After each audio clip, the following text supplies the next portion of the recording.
नमस्कार, आपका बहुत बहुत स्वागत है। मैं हूं आपके साथ वर्षा शर्मा और रुक करेंगे मध्य प्रदेश की खबरों की ओर।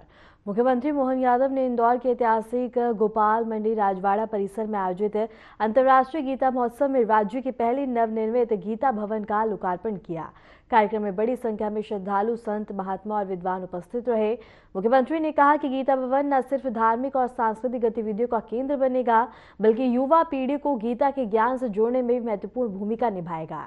इसके साथ ही अंतर्राष्ट्रीय गीता महोत्सव के दौरान गीता के श्लोकों का पाठ, सांस्कृतिक प्रस्तुतियां और आस्था से जुड़े अनेक कार्यक्रम भी आयोजित किए गए।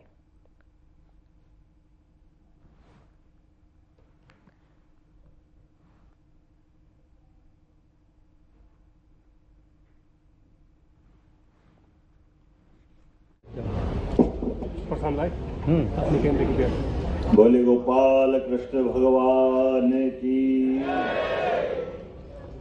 आज के इस कार्यक्रम में गीता जयंती और अंतर्राष्ट्रीय स्तर पर श्रीमद् भागवत गीता के लिए आज का दिन एक अलग प्रकार से दुनिया मना रही है। हमारी सरकार भी इसमें गत वर्ष से जुड़ी और गत वर्ष के बाद ये दूसरा वर्ष है।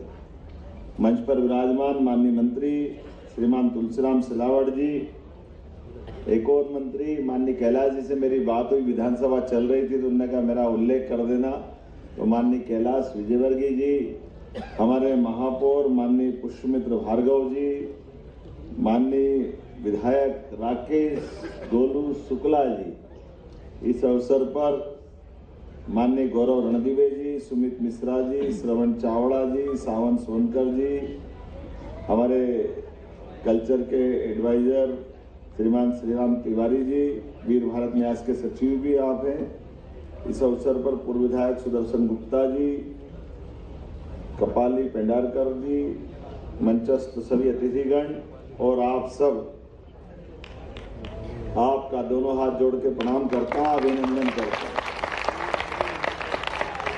जय श्री महाकाल। ये अद्भुत आज का दिन है। दो गोपाल मंदिर, एक उज्जैन का गोपाल मंदिर और एक इंदौर का ये राजवाड़े के पास का गोपाल मंदिर, दोनों का अपना गौरवशाली अतीत। ये मंदिर स्वर्गीय यशवंतराव सिंधिया जी की धर्मपत्नी श्रीमती कृष्णाबाई ने इसका निर्माण कराया 1832 में। और भानपुरा के बाद जब इंदौर राजधानी बनी और इंदौर राजधानी में यशवंतराव जी के पराक्रम से होलकर साम्राज्य ने अपनी पूरे भारतवर्ष में पहचान बनाई, जिसके अपने अलग से गौरवशाली अतीत पे चर्चा हो सकती है, लेकिन भगवान कृष्ण के नाम पर उज्जैन का गोपाल मंदिर महाजी सिंधिया के बाद परवर्ती काल में दौलतराव सिंधिया जी की धर्मपत्नी श्रीमती बाईजाबाई ने बनवाया। उसका और इसका अलग अलग प्रकार का एक इतिहास हो सकता है, लेकिन जो कॉमन चीज है उस पर मैं बात करना चाहूंगा। कॉमन चीज ये है कि उज्जैन के गोपाल मंदिर के गर्भगृह के ठीक बाहर एक चांदी का द्वार बनाया हुआ है। वो चांदी का द्वार कहां से आया और कैसे बनाएगा, इसका इतिहास भी बड़ा हमारे लिए, मालवा वालों के लिए गर्व और गौरव का कारण हो सकता है। वो द्वार बनाया गया सोमनाथ पे जब मोहम्मद गजनवी ने अपना आक्रमण किया और लूट करके वो यहाँ से बेहिसाब संपदा ले गया, तो चांदी के द्वार भी ले गया। चलो हमारा समय खराब था, वो कष्ट का काल था, बड़ी शहादतें हुई, बड़ी बलिदान हमारे भगवान सनातन मार्ग पे चलने वाले भगवान के भक्तों ने दिए। लेकिन जब हमारा सामर्थ्य का समय आया, जब बाजीराव जी के बाद छोड़े गए ये सम्राट के बाद के उन महाराज शिवाजी के स्वप्नदर्शी लोगों ने अपनी तलवार की धाक दुनिया के बीच में स्थापित की, तो हमें गर्व है। वो कंधार के पास अफगानिस्तान से दरवाजा छीन करके लाए और गोपाल मंदिर का वो अपना इतिहास बनाते हैं, जिसके आधार पर गोपाल मंदिर के मुख्य गर्भगृह के बाहर बना हुआ बाईजाबाई जी ने जो मंदिर बनवाया, राणोजी सिंधिया के बाद महाजी के उस शासनकाल का सबसे कीमती एक तरह से वो रत्न हमको मिलता है। उसी प्रकार से यशवंतराव जी की तलवार की धाक दुनिया ने महसूस की और उनकी धाक की और साख के बलबूते पर ये गोपाल कृष्ण का मंदिर भी अपनी अलग से पहचान बना करके पूरे देश में महारानी जिनने महेश्वर से राजधानी चलाई, अहिल्याबाई ने अपनी धाक और साख बना करके सनातन संस्कृति जो विरासत छोड़ी है वो हमको इस मामले में भी गर्व कराती है। जैसे महाजी के शासनकाल में महाकाल का मंदिर का जीर्णोद्धार हुआ, तमाम देवस्थान स्कंद पुराण के अवंती खंड में जो जिस तरह से स्थापित थे वो वहां भी जीर्णोद्धार का काम हुआ और उसी का विस्तृत रूप महारानी अहिल्याबाई ने काशी का विश्वनाथ का मंदिर हो या द्वारका का सोमनाथ का मंदिर हो या हमारे तमाम देवस्थान रामेश्वरम के मंदिर से लेकर गया जी में हम जब तर्पण करने जाते हैं तो वो विष्णुपद मंदिर भी अगर पुनर्स्थापित करने का काम किया है तो इंदौर के मालवा के लोगों ने अहिल्या महारानी के माध्यम से किया है। हमें इस बात का आनंद, इसका गौरव है। और ये समानता है गोपाल कृष्ण के मंदिर इन राजवंशों की स्थान पर क्यों बने। भगवान कृष्ण का जीवन भी बाल्यकाल से उनके जीवन में उन्होंने लोगों को संगठित करते हुए अपने बाल लीलाओं के माध्यम से हम भक्तिभाव से आनंद से देखते हैं, लेकिन अन्याय के खिलाफ लड़ने के लिए हमारी अपनी बाल मंडलियों के माध्यम से ही महिला पुरुष को एकत्रित करते हुए जो अपने गोकुल वृंदावन से अन्याय का विरोध करने का प्रारंभ किया, वो महाभारत में विराट व्यक्तित्व के रूप में भगवान कृष्ण का एक अलग रूप दिखाई देता, उसका भी हमको आनंद है और वो भी गर्व है। और कठिनाइयां यमुना के अंदर कालिया नाग जैसी बड़ी क्यों न हो, लेकिन ये पंच तत्व पे सबका अधिकार है, जल सबका अधिकार रखता है। तो कालिया के ऊपर नृत्य करके मनमोहक मुस्कान बिखेरते हुए जो भगवान ने अपना रूप दिखाया वो कंस के मारने से प्रारंभ होकर नरकासुर करके अंत तक लगातार चलता रहता है। और शिक्षा तो क्या गौरवान्वित करने वाली, आज तो गीता जयंती है, फिर मालवा को गौरवान्वित किया भगवान कृष्ण ने। जो गोकुल का महत्व है, जो वृंदावन का महत्व है, जो द्वारका का महत्व है, वो मध्य प्रदेश के मालवा का महत्व है, उज्जैनी सांदीपनी आश्रम का महत्व है, उसका आनंद हमको आता है। आज के इस दौर में हमारा एक होनहार विद्यार्थी जो आए तो शिष्य बनकर के, लेकिन 64 कला 14 विद्या चारों वेद सारे उपनिषद पुराण सब में निष्णात होकर के शिक्षा केवल अक्षर ज्ञान के लिए नहीं, अक्षर ज्ञान के साथ साथ उसको समाहित करते हुए अपने जीवन के साथ जीने की जिनने कला सिखाई, और वो उस घनघोर भीषण महाभारत के युद्ध में भी अपने मुखारविंद से एक मोह माया में फंसे द्वंद्व के माध्यम से अर्जुन के माध्यम से दुनिया को पवित्र ग्रंथ देने का प्रयास किया। वो पवित्र गीता की जयंती की बधाई देना चाहता हूं। आज का दिन उस कारण से अमर, पवित्र गीता के 18 अध्याय में वो सारे हमारे उलझे सुलझे प्रश्नों के उत्तर है, उसमें विज्ञान भी है, हमारे लिए इतिहास भी है, पतंजलि का योग मार्ग भी है, और कितने प्रकार से जोड़ा गया है, कहां कहां से हर एक अध्याय के अंदर भगवान का वो पहला विराट रूप जिसको देख के तो अर्जुन ने आंखें बंद कर ली कि मुझे तो ये रूप नहीं देखना, आपका ही जो वर्तमान का रूप है वो चतुर्भुज रूप दिखाई है। तो महाभारत में भगवान ने 2 बार अपने दर्शन दिए। एक पहला वाला दर्शन जैसे आकाश अनंत है, इसका कोई और छोर अंत दिखाई नहीं देता, जैसे हमारी ये हवा का रूप, हवा आंखों से दिखाई नहीं देती लेकिन एहसास कराता।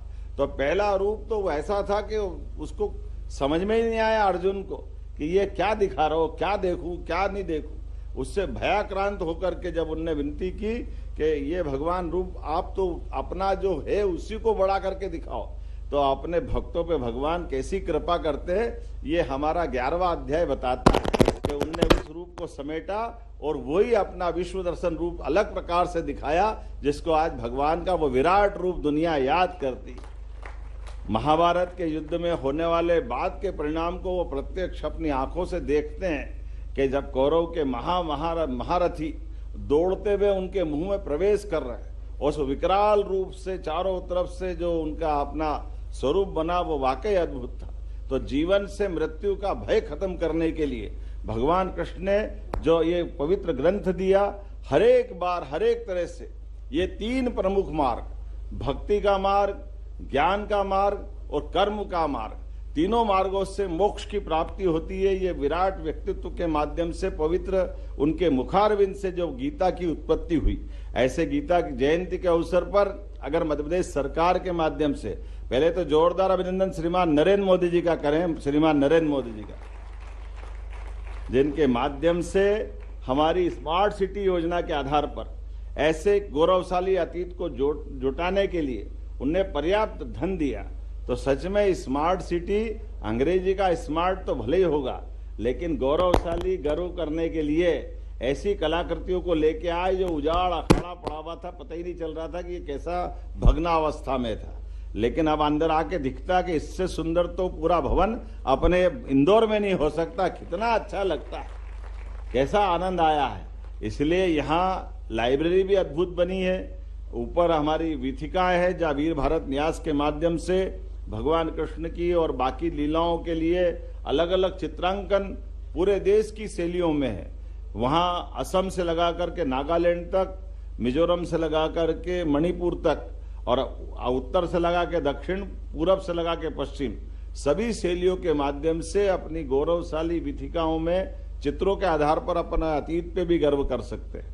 और उसी के साथ साथ ये भव्य सभागार, हम सब जानते हैं कि राजवाड़े पे आने की इच्छा तो बहुत होती है। राजवाड़े पे हमारे लिए बाकी के साथों में हमारे अतीत के गौरवशाली पृष्ठ पे ये गीता भवन की जो सौगात मिली, सच में महापौर जी और पूरे मंच को और दोनों मंत्रियों को भी बधाई देना चाहता हूं। जोरदार ताली बजाए कैलाश जी, तुलसी जी और हमारी पूरी सरकार के लिए।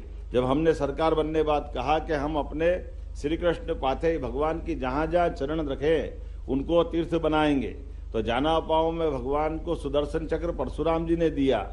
रमझेरा के पास माता रुक्मणी का हरण का घटनाक्रम जुड़ता है। उज्जैन का सांदीपनी आश्रम भगवान की शिक्षा स्थली कहलाता है। और गरीब अमीर की दोस्ती का सबसे बड़ा पवित्र केंद्र हमको नारायणा में मिलता है, जहाँ भगवान ने सुदामा के साथ अपनी मित्रता का एक अलग प्रकार का इतिहास रचा है। उसी के साथ साथ जब ये गीता भवन की शुरुआत हो रही तो प्रदेश का गीता भवन, यद्यपि गीता भवन बहुत सारे हैं, हमारे समाज आधारित कई सारी रचनाएं बनी हुई है, लेकिन सरकार आधारित इस भावना के आधार पर हमने निर्णय किया है नगर निगम, नगर पालिका, नगर परिषद, नगर पंचायतें, नगरीय निकायों में हर जगह पूरे प्रदेश भर में गीता भवन बनाए जाएंगे। गीता भवन का लोक क्या आपको है आकर्षक बचत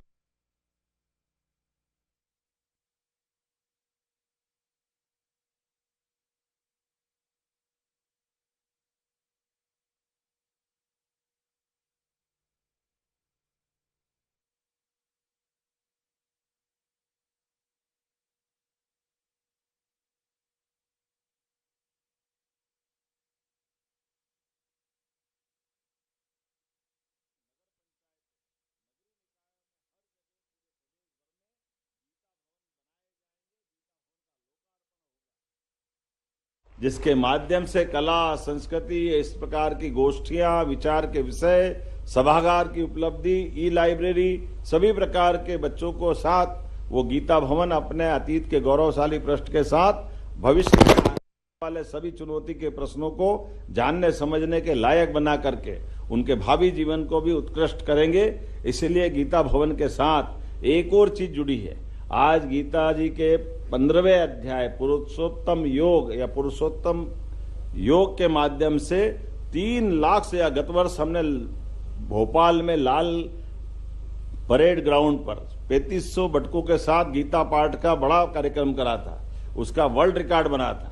एक दूसरा रिकॉर्ड बनाया, आज 3 लाख से ज्यादा गीता पाठी बच्चों ने पूरे प्रदेश के अंदर, जोरदार अभिनंदन करें, अलग अलग श्रेणी के आधार पर पंजीयन भी जिनका हुआ 5,84,000 और वेबसाइट विजिट की 12,79,210, कक्षा 6 से 8, 9 से 12, दिव्यांग, सामान्य और कारावास के बंदी तक को सबको मौका दिया।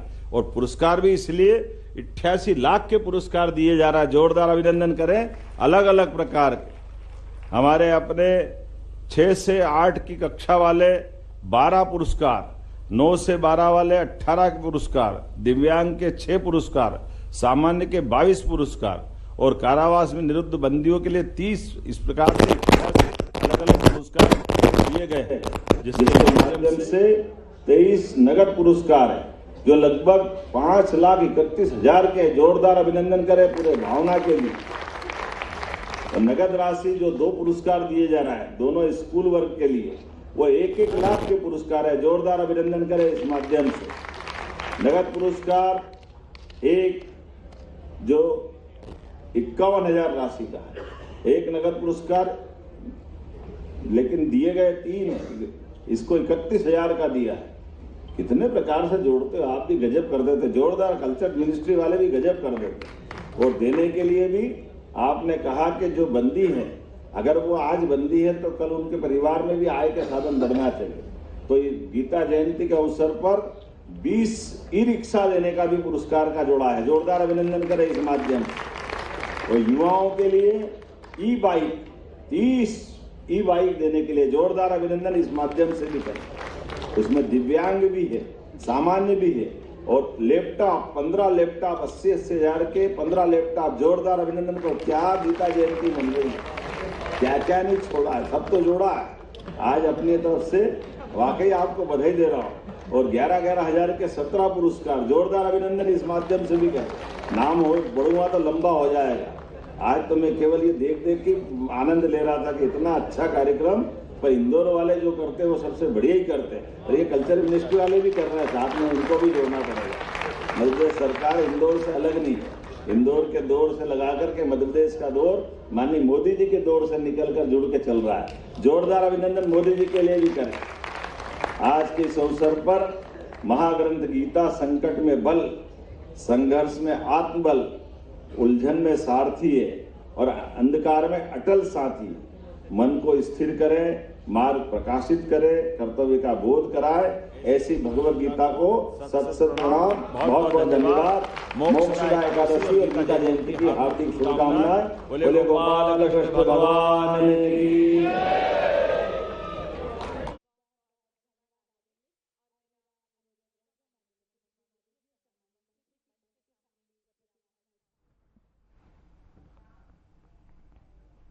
रुक करेंगे बड़ी खबर की ओर। एमपी में मंत्रियों का बता दें कि परफॉर्मेंस रिव्यू देखा जाएगा। सीएम तैयार करेंगे मंत्रियों का रिपोर्ट कार्ड।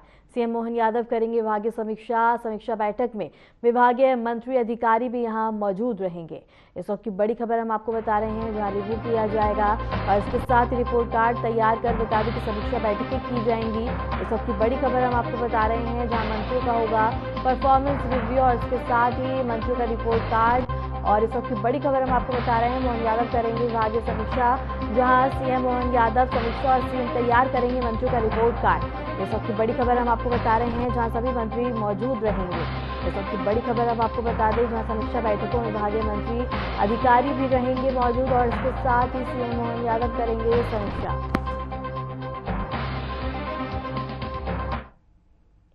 गीता जयंती के अवसर पर बैंकनोट प्रेस, चामुंडा सेवा समिति और सीआईएसएफ कर्मियों ने मिलकर सामाजिक सेवा का सराहनीय कार्य किया। कार्यक्रम के दौरान जरूरतमंद परिवारों को भगवत गीता की प्रांतियां और गर्म कंबल वितरित किए गए।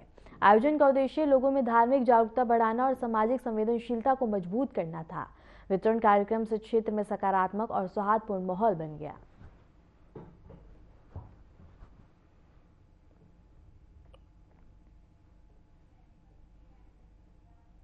भोपाल से बड़ी खबर है, जहां विधानसभा का शीतकालीन सत्र से पहले कांग्रेस का हंगामा देखने को मिला है। सिर्फ कांड को लेकर कांग्रेस का प्रदर्शन और बता दें कि पुतना राक्षी बनकर पहुंची कांग्रेस विधायक। इस वक्त की बड़ी खबर हम आपको बता रहे हैं, जहां सिर्फ कांड को लेकर प्रदर्शन किया गया और इसके साथ ही बता दें कि नारेबाजी सड़कों पर की गई है और सिर्फ कांड को लेकर कांग्रेस का प्रदर्शन देखने को मिला है। सत्र से पहले बता दें कि हंगामा कांग्रेस की ओर से किया गया है। भोपाल से बड़ी खबर बता रहे हैं, जहां विधानसभा का शीतकालीन शस्त्र और शस्त्र से पहले कांग्रेस का हंगामा देखने को मिला है। सिरप कांड को लेकर कांग्रेस ने ये प्रदर्शन किया है और पुतनाराक्षी बनकर पहुंची हैं कांग्रेस विधायक। इस वक्त की बड़ी खबर हम आपको बता रहे हैं। विधानसभा शीतकालीन सत्र और सत्र से पहले कांग्रेस का जोरदार हंगामा नारेबाजी देखने को मिली है। विधानसभा का शीतकालीन सत्र और सत्र के पहले ही कांग्रेस का हंगामा देखने को मिला है, जहां सिरप कांड को लेकर कांग्रेस का प्रदर्शन, नारेबाजी और पुतनाराक्षी बनकर कांग्रेस विधायक पहुंची है। इस वक्त की बड़ी खबर हम आपको बता दें, शीतकालीन सत्र से पहले कांग्रेस का प्रदर्शन, कांग्रेस का हंगामा देखने को मिला है, जहां बता दें कि कांग्रेस जमकर नारेबाजी और आरोप लगाती हुई नजर आ रही है और इसके साथ ही पुतनाराक्षी बनकर कांग्रेस विधायक पहुंची हैं। इस वक्त की बड़ी खबर हम आपको बता रहे हैं भोपाल से, जहां विधानसभा का शीतकालीन सत्र और सत्र से पहले कांग्रेस का हंगामा देखने को मिला है। सिरप कांड को लेकर कांग्रेस बता दें कि सरकार को घेरती हुई नजर आ रही है, तमाम आरोप लगाए जा रहे हैं और पुतनाराक्षी बनकर पहुंची हैं कांग्रेस विधायक।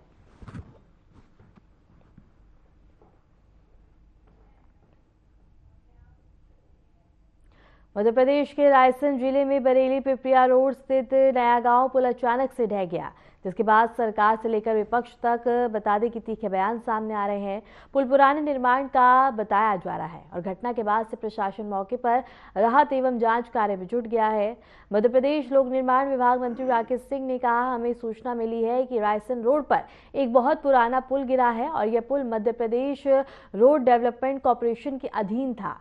जांच के बाद जो भी जिम्मेदार पाया गया उसके खिलाफ कड़ी कार्रवाई की जाएगी। तो वहीं बीजेपी विधायक रामेश्वर शर्मा ने भी पुल निर्माण पर सवाल खड़े करते हुए कहा, यह पुल कब बना, कैसे बना, इसकी विस्तृत जांच पीडब्ल्यूडी कर रहा है। अगर कोई अपराधी या दोषी पाया गया तो उसे सजा मिलेगी और जेल भी जाना पड़ेगा।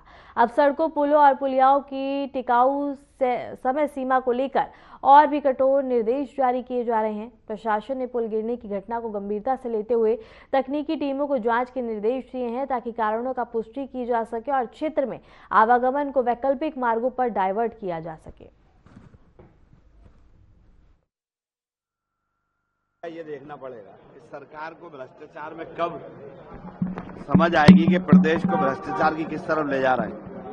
सरकार को चिंता करना चाहिए, गंभीर होना चाहिए। ऐसी बहुत सारी समस्या है और हमने तो कहा है 139 में कि एक बार भ्रष्टाचार पर चर्चा होना चाहिए। आपने कहा कि काफी पुराना एक पुल रायसेन रोड पर गिरा है। अभी अभी इसकी जानकारी मिली है।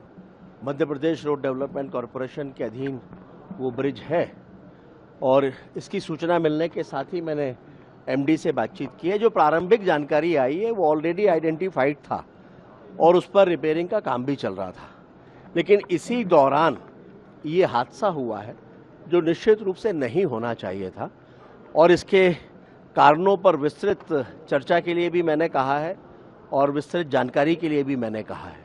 तो विस्तृत जानकारी के साथ ही आपको विस्तार से हम जानकारी दे पाएंगे इसके कारणों के बारे में। लेकिन इतना मैं जरूर कहना चाहता हूं कि इसके लिए जो भी दोषी होंगे उनके खिलाफ निश्चित रूप से कार्रवाई होगी। सही लगा रही है, इसलिए सही लगा रही है कि आखिरकार ये तो उनके ही कार्यकाल का बना हुआ पुल है।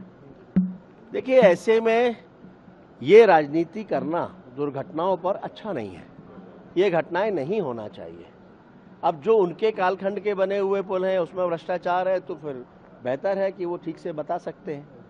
लेकिन आज हमारी कोशिश है, एक तरह से ये कोशिश चल रही है कि ऐसी उन सभी चीज़ों को रोका जाए जिनके कारण से दुर्घटनाएं होती हैं, जिनके कारण से गुणवत्ता से समझौते होते हैं। और इसीलिए माननीय मुख्यमंत्री जी के नेतृत्व में लोक निर्माण विभाग एक तरह से नए तरह से चीज़ों को समायोजित करने में अपने कार्य को पूरा कर रहा है।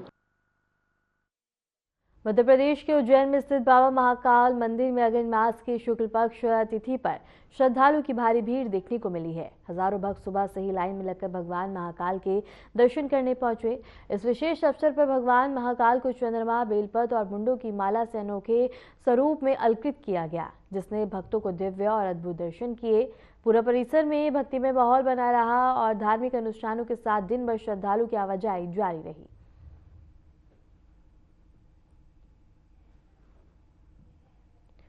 मध्य प्रदेश में सर्दी एक बार फिर अपने चरम पर पहुंचने लगी है। इंदौर में शीतलहर की स्थिति बनी हुई है, जबकि पहाड़ी क्षेत्रों में तापमान तेजी से गिर रहा है। पंचमढ़ी में पारा 6 डिग्री सेल्सियस से भी नीचे दर्ज किया गया, जिससे प्रदेश के पहाड़ी और मैदानी इलाकों में ठिठुरन बढ़ गई है।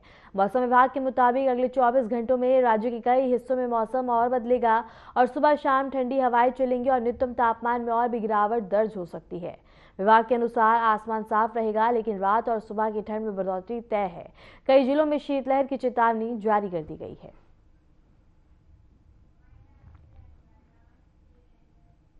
फिलहाल के लिए मध्य प्रदेश की खबरों में इतना ही। नमस्कार।